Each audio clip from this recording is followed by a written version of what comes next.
Hey folks, it's the Jersey Eats podcast, part of the USA Today Network, NorthJersey.com, and The Record. We are food reporters Matt Cortina and Vandooijeweert, and today we're talking sushi. And 30% of you have already left the chat. You know, that's a thing. Like, people say that, and I know where it comes from, but people say they don't like sushi, but like, sushi can be varied enough to appeal to a lot of people. I do think sushi in its best expression is incredible, and one of my great joys in life is bringing people who say I don't like sushi or I don't like Indian food to try both of those things, and then having their minds blown by some of New Jersey's top chefs who we're going to mention today. I don't like Indian food. It's just wrong. Sushi. Oh my God! I thought you were saying you don't like. I was going to be like, Maggot, never get the truck out of here. No, it's like a top 3 cuisine, I think, undeniably. Yeah. I like the first time I had sushi, I was like 15 or 16 or something, and the first roll I had was eel, and I'm like, this is what sushi is, and so I'm like, I don't like this. I was the opposite. My first was also eel. When I grew up in dance and gymnastics as a kid, there are a lot of Asian girls. That's just a fact in my town. So a lot of their moms would make sushi and then bring it in, and then the rest of us just ate it, and that was that. And then one of the moms would make an eel cucumber roll, and I didn't think I really understood it was eel, but it had eel sauce, so it was that sweet sauce. It almost tasted like candy. So I really enjoyed it. But it's interesting how the same roll, but that's what you were saying. It's like there's so many different types of sushi that someone can find something they like, and if that hits for me but doesn't hit for you, then like, I kind of know where to start, where what might hit for you. That's right. And like, I eventually grew to like eel. It's just, as the first one, it's just like, bam, that's eel is a lot of fat. Eel is the bacon of the sea. Yeah. Or the guanciale of the sea.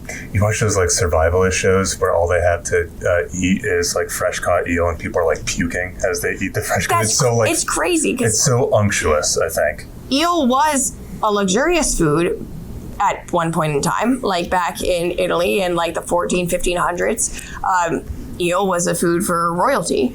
It was very coveted, and people could not afford it, so they would make sandwiches out of tripe, call it lampredetto, which kind of translates to fake eel, essentially, and they would pretend they were eating eel like the wealthy elite. And then there was another substrata in society even below that ate a dish that translated to fake tripe. So they were trying to impersonate the tripe, who was trying to impersonate the eel, because everybody wanted the eel. And now, I don't want the eel. Get it away from me. It's gross. Well, whatever. It's all cyclical. Like, you see turtle soup making a comeback now. Like, these things have a way of working themselves out. If it's good food, it's good food. And if you hype it up enough, you can sell it. Turtle soup has enough collagen in one serving that it equates to doing 10 face masks. So if you are a Gen Z influencer, head over to Miss Flower Hot Pot in Edison, get the turtle soup, and look phenomenal. You don't need these collagen peptide supplements. You just need to eat some turtle soup. Yeah. All right. So we're going to start with naming some of our favorite sushi spots in North Jersey. So I'm going to rattle off a top 3. Chances are you guys agree with me, because these are tremendously popular and for good reason. I don't know what he's going to say for his favorite, though. But we're going to start with my number 1 by a landslide, because this is also my favorite restaurant in New Jersey. This is a restaurant I feel like that I could put in any city in the world and it could hold its own. Sushi by Sea, not by the sea. Sushi by Sea, SEA. The grammar is what it is. And that's in Ridgefield. It's a 17-course omakase. That means tasting menu of sushi, where you leave yourself in the chef's hands.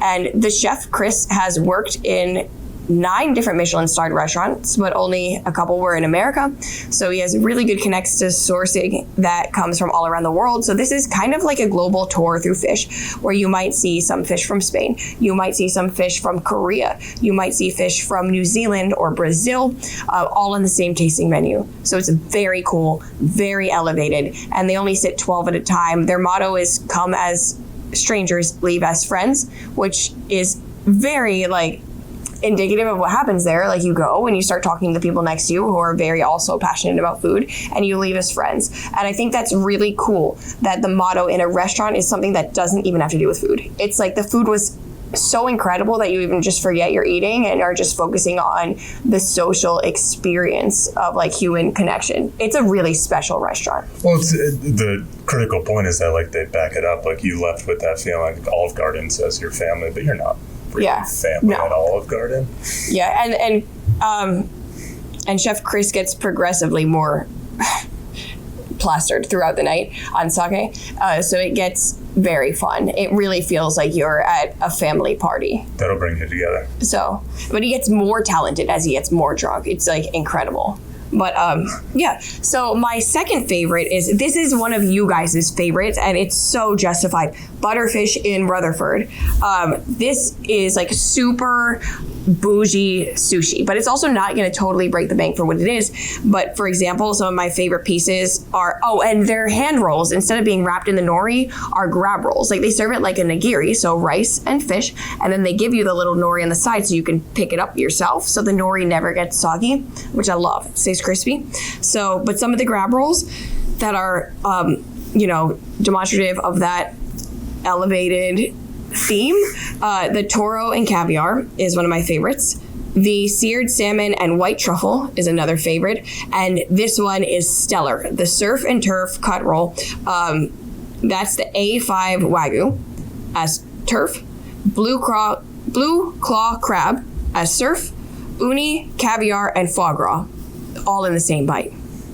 It's pretty intense. Yeah, these sound like decadent, but it's sushi, so like it's kind of balanced. Yeah. You will be very full leaving Rutherford, or leaving Butterfish in Rutherford. You will be very full. And number 3 is Umai Omakase in Verona. So they have an 18-course omakase if you want to, a 12-course omakase if you want to. But what I also love about this one is you can order rolls. As a lot of you guys, your idea of going out for sushi is rolls. You know, that's what we've grown up with. But these rolls are at the same caliber as the omakase, because obviously it's the same fish. So my favorite is the Nico roll. It's spicy salmon inside with seared salmon on top, plus just some cucumber and special sauce. They also do the incredible crispy rice. That's sushi crispy rice, where it's the fried crispy rice fritter topped with different like tartared fish. They do a sampler that has eel, spicy salmon, spicy scallop, spicy tuna, and wagyu all on the same sampler. Just a great place, because it really can be like anything you want it to be, anything from rolls to like small plates, apps, and tapas, all the way up to a full-scale omakase. But it's casual. It's like having an omakase in a diner, so you can sit up at a counter, wear like a t-shirt and pants, or you can get a table. It's small, it's intimate, and it's really good. That's like a nice evolution of the omakase, like, because we started to see a lot more of these places. Like, it's always existed, but we started to see more of them like 5 years ago. And then like the price point to enter them is like too much. So like just lowering the stakes a little bit, like making it a little bit more casual is much appreciated. Yeah, and if you want to do a smaller omakase, like, I want to try a tasting menu, don't know where to start, I'm going to get into that later with a spot that has an affordable 6, 9, and 12 option. So But before we get there, Matt, what are some of your favorites? Yeah, I end up eating sushi a lot, and so I'm like a more local, like, to me, and bang for your buck kind of sushi eater. The best bang for your buck is Sushi Palace in Summit and Somerville. It's $35 and it's all you can eat sushi, and it's actually like really good. I was hoping he would mention it all you can eat, because I couldn't, like, for this life of me, figure out an all you can eat that actually tastes good.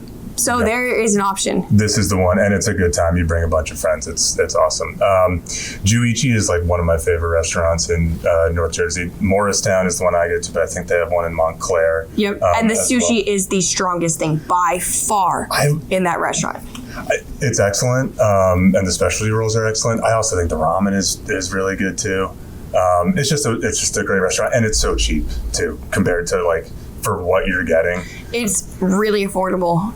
Yes. Yeah, I think you'll be shocked with what your bill is there. And then my hometown favorite out in Central Jersey is Bamboo House in Frenchtown. Now, you may end up going to Frenchtown because it's like consistently gets voted like the cutest like shopping town in New Jersey.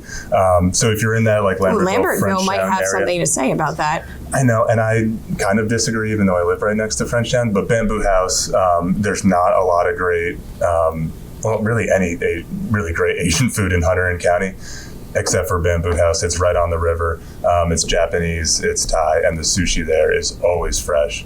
It's always excellent. So next time, maybe if you go out for apple picking or whatever this fall, make plans to go to Bamboo House. Awesome. So we're going to say it again in a soundbite clip for Instagram, so you can go on, you can save it and use it as your sushi passport. But I'm sorry, there's a hair on the table. I have to get it off. Okay. Is it mine or yours? Neither. It doesn't look like a head hair. But anyways, spooky. yeah. All right. So, I guess I am going to ask you first in this. Yeah. Okay, let me take a minute. All right, Matt, what are your top 3 or more or less sushi spots in Jersey right now? I like the bang for your buck sushi places. Give me the all-you-can-eat Sushi Palace in Somerville and Summit. Give me Juichi in Morristown and Montclair. And if you're out in West Central Jersey, go to Bamboo House in Frenchtown, Thai and Japanese fusion. The sushi is excellent. How about you, Kara? I like to be on the upper echelon omakase side, like move these into New York and maybe they get a Michelin star. My number 1 is Sushi by Sea in Ridgefield. That's SEA, like the ocean, body of water. My number 2 is Butterfish in Rutherford. And my 3rd is Umai Sushi in Verona, which has both omakase and rolls, if that's what you're into. And yeah, those are my 3, and those are good choices too. And clip. All right, so we are back in it. So I have 2 more that round out my top 5. For the most authentic Japanese experience, like a real deal, like we are like on the coast of Japan, Sushi Aoki in Fort Lee. So I would say a lot of that is going to be sashimi style, so you're not going to see rice. And when you do see rice, has a gorgeous like integration of wasabi and vinegar, like a nice bite to it. And then on the complete absolute flip side of a real authentic Japanese sashimi experience is Kenko Sushi in Lincoln Park. This is Gen Z shit. It's like Godzilla rolls, monster rolls, spider rolls. Like the Godzilla roll looks like a Stegosaurus. It's like has a giant fin on top made of spicy tuna, avocado with crab and scallion crunchy things. Teriyaki sauce and spicy mayo all smothered across the top. The spider roll is deep fried crab, cucumber, avocado, crab meat, crunchy. That's just tempura crunch. Sweet chili sauce and teriyaki sauce on top. The monster roll is shrimp tempura, spicy tuna, avocado, crab, sesame oil, tempura crunch, sweet chili sauce, and Korean hot sauce on top. And again, all of those rolls are named like as like menacing like super villains or like evil characters and things, or giant things that destroy shit. That's Godzilla, spider, and like monster. And this is what it feels like when you're annihilating one of these things. Is this authentic sushi? No, but it is so good for what it is. Well, it's also not like so far away that they're like reinventing anything. Yeah. Like it's still sushi. Go. I don't know. It's its own thing. All right. It is so good though. Can I ask you a speculative question real quick? No. All right. Moving on. All right. So what's the question? What is good sushi? I was thinking about this on the drive-in. Like, what makes it good? There are a couple things that make it bad. So, like, right. Converse. Yes. What would make it good? Oh, number 1 is, the one thing you can't come back from is quality of the fish. Because fish that are low quality, they have a mercury taste to them. Mm-hmm. That's so distracting. Number 2 is rice that's overcooked. Mm-hmm. Like gummy rice that almost gets round instead of oval shaped. Number 3 is a nori that's also fishy. Mm-hmm. Number 4 is pre-cooked tempuras that are soggy because they went in the fridge. That's bad. But that's also not sushi, it's tempura. So I would say quality of the fish, overcooked rice, and too fragrant nori is bad sushi. But the quality of the fish, like that's... It's kind of the thing. Because right? You could have sushi without rice. You could have sashimi, but you're not coming back from it if it tastes mercury. And a lot of these steakhouses that are now doing the sushi pairings, that's what, if you put a blindfold on me and ask me where the sushi came from, that's how I kind of know it's from a steakhouse and not a sushi place, is it has that like fishy mercury taste to it. Yep. Yeah, I think more than any other like category of food, like the freshness of it, not necessarily, like, as you mentioned, the preparation, the technique, it all ties in, and you can make some minor quibbles about which one is better than the other. But more than any other food category, the freshness, I think, is what determines great sushi, or separates great sushi from good sushi from bad sushi. And I think a couple other things I can tell right away when I go into a sushi restaurant, like your local, like, hole-in-the-wall generic whatever roll spots, 2 lunch roll combos, is when you walk in and the wasabi is electric green, like it's a darker green than other greens, or the ginger is like close to red. When you see those things, you know it's bad. If you get takeout and they use that artificial grass to separate the wasabi and ginger, you know it's bad. Period. Those are like 2 things. Oh, if they make a flour out of the sliced tuna, like anything tacky, you know the place is bad. If they have an edible flour on the sushi boat, you know, the white flour with the purple. Most of the time, but if it's fresh, I'm still gonna eat it. You kind of know this place is gonna be bad. Yeah. So there's that. You knock it down a little bit. All right. Yeah. Moving on. There's also, you can tell when they cut the sashimi as well. Like when they cut it kind of on a diagonal, you know this guy knows game, versus when they cut it where it almost feels like straight up and down, you know, like cutting a sandwich on a diagonal versus cutting your sandwich, you know, vertically down the middle. You can tell, like, oh, is this like someone who has experience working with fish? Are they appreciating like the muscle striations and the way the grain of the fish is, you know, that's definitely indicative as well. Whenever I'm tempting fate with like grocery store sushi, like that's the most noticeable thing, is how the chef prepared it. And some are like really good at it. Like they should be working in restaurants, but most of the time it's just it's a nightmare. They're rectangles. Yeah. All right. If you want some great, clean, like classic rolls, these are just some standouts in their respective towns. This is what I'm talking about, like your main street. Like it has rolls, it has sashimi, and it might have a couple kitchen entrees. It also might not, but you know what this is. This is like your neighborhood sushi spot. There are a couple that do it better than others. And for me, if you're over in Morris, Yama Sushi in Denville, it's just super fresh and it always feels like ice cold, which is delicious. Bhutan Sushi House in Bhutan has excellent sashimi and rolls. And then also they have like things that are named things but are made of sushi. So like the pepper tuna burrito doesn't have a tortilla. It's a piece of ahi tuna wrapped around crab meat and some like seaweed salad. So it's a burrito in shape, but it's made of sushi. Then the tuna dumpling is not a dumpling. There's no wheat.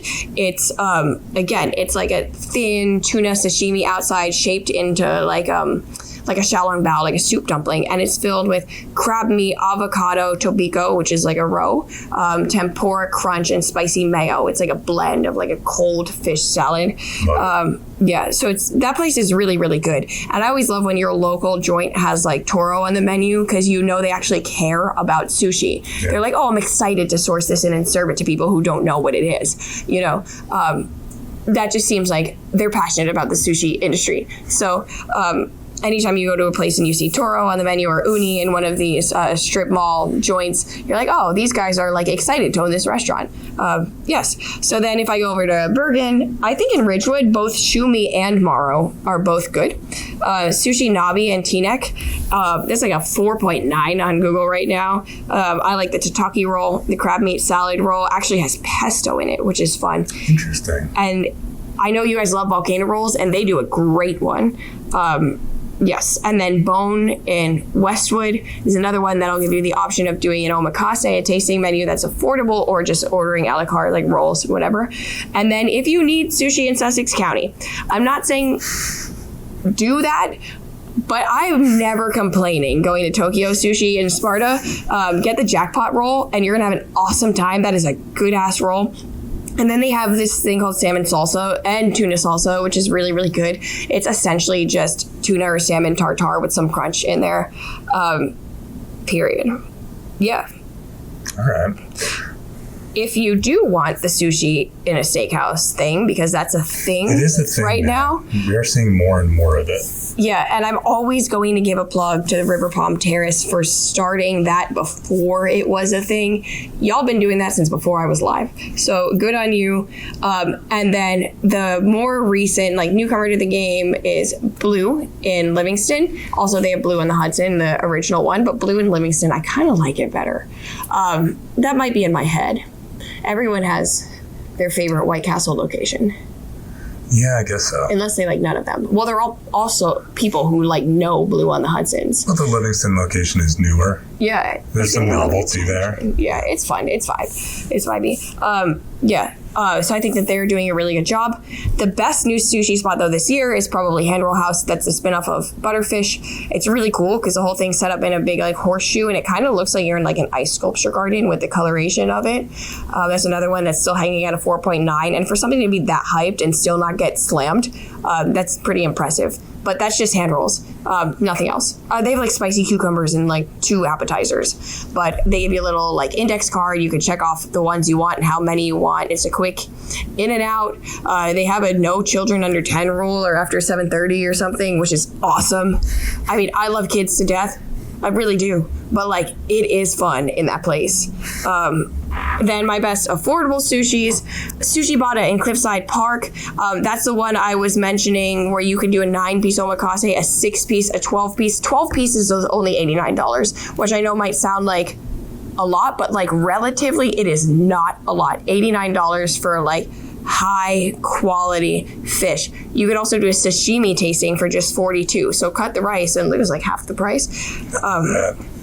Then Kim's Sushi in West Orange is a cult classic. I think one of the most common things I hear about Kim's Sushi is like, oh, I love Kim's. It's just like for the value of what you get, it's so good. So when we're talking about affordability, y'all love it. I love it. Matt might or might not love it. I don't know if he goes to West Orange for anything. Maybe Turtleback Zoo. Yeah, I did recently go to Turtleback Zoo. Yeah, he has kids. I felt like that would Next time I go, we'll go to Kim's Sushi. Yeah, we should do that. All That'd right. be cool. And then a shout out to the cutest sushi around. How old are your kids now? Oh my God, 10 and 7. They might not like this anymore. But the cutest sushi around is the Choo Choo Train Sushi in Leonia, where it's a conveyor belt sushi, but it's all of the sushi pieces are on little train cars. So there's like a big like Christmas tree train that just goes around the restaurant and choo choo or whatever, does big steam engine sounds and everything. And you can just grab your pieces right off of the line. That has wide appeal regardless of age. I'm into that. Yes, but kids go through a period of time from, I would feel like 9 to 13 where it's embarrassing to like anything baby-y. Yes. And then they start liking it again when they're teenagers. Right. So you're like, oh, let's go to the Chuck E. Cheese. It's so funny. But like on the inside, they love it. Yeah, they're almost embarrassed how into trains they were for a large part of their lives up until that point. It's like, I don't like Barney. What are you talking about? I never liked it. Here's a picture of you with Barney. That's not me. Yeah. But, all right. So since you've already given your favorite spots, I do want to end with one debate again. And I kind of know where you're going to stand on this, given where I stand on this. But there is the tuna melt example of us agreeing, but I just don't think this is going to be one of those. Do you like mango in sushi? Because that's also everywhere right now. I really want to give you an honest answer. You go first, and then I'm going to formulate my honest answer. I don't like mango in sushi. I think that mango in sushi is similar to pineapple on pizza, where the best that you're getting is it's neutral. It will not take away from the roll in the best case, but in the worst case, it ruins it. So, no thank you. I like the texture of it. I am not against its sweetness, but now that I think about it, so I want to take a minute. Do I want anything sweeter on my roll than an avocado? And I probably don't, because there's some natural sweetness in like the yellowtail and the tuna that and the salmon that I'm gravitating towards, especially if it's like glazed with something. And the citrus in a ponzu, or you have sometimes hoisin, eel sauce. And those work because there's like a grassy earthiness to those citruses. And there's an acidity, of course, to those that the mango doesn't have. It's just kind of overwhelming sweetness. No mango on sushi. Awesome. So we agree on that. And hopefully you guys too also agree on that. So before we go, I just want to ask, do you have any other spots that you want to add in? Because I kind of dominated that, which was not on purpose. But I've done a lot of looking for sushi for you guys for Instagram. There's just a lot of experience in the game. So just want to open floor. I do want to put out a call for recommendations, and maybe you can just end this debate right now, but maybe somebody else knows. In Hawaii, they have Spam musubi. Oh, so good. And if you don't know what it is, it's like a whiteboard eraser size of sushi with maybe like an inch of rice, one slice of Spam, and then a thick wrap of nori around it. Sometimes they put some glaze on it. All different flavors of Spam. Sometimes they serve it hot, sometimes they serve it cold. And you can go to the 7-Eleven and get one of these bricks for like $2 and makes an awesome breakfast. Every time, which is not often, I'm not traveling the world, but every time I'm in Hawaii, I usually make it a daily routine to get it. My wife got me a musubi maker, so I make it at home, but making it is kind of finicky. If there are any places, any just like we have places. Cottage industry making Spam musubi that I can go like in the morning. I always want it in the morning. 2 places I have seen it for sure, and I can't say that they have it right now because these places have rotating menus, are 10 Mommy in Rutherford, had it on their appetizers. He'd probably bring it back if we asked him to. If it was gone, he'd bring it back. And then Tom Tom, T-I-A-M, in Harrison. And then they also do have Spam musubi in some of the food court stalls at H Mart in Edison. I think it's more common than you think because this is something that I really enjoy eating. So I think that it's around. I could get you a list of at least 5 spots, and if anyone else wants that, shoot me a DM at North Jersey Eats. And I'm glad that you like Spam because that's another thing people tend to debate on. Put it onto a sushi roll. It's perfect. All right, here's what we'll do. We'll do a big Spam musubi search. We'll find out this, and then we'll put it on northjersey.com so you can look it up. Subscribe to this podcast wherever you found this one today. Go to northjersey.com to see what we're doing, including that forthcoming Spam musubi story. And follow us on Instagram at North Jersey Eats. With care of Vandooijeweert, I'm Matt Cortina. Yes, and remember that New Jersey has the best food, so even if you hate eel, even if you hate Spam, even if you hate seared salmon belly, there's still a kiosk in a local mall serving all of those things better than anywhere else. And we will see you next week. Yeah.